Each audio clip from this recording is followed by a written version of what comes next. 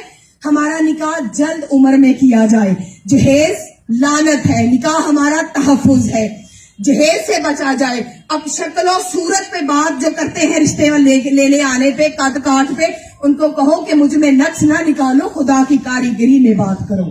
یہ باتیں ہیں ہمارا حق، اور اس کے ساتھ ہی کم عمر شادی کو جلد از جلد پروموٹ کیا جائے۔ آفٹر شادی، شادی کے بعد عورت پڑھ بھی سکتی ہے، اس کو یہ بھی حق ہے۔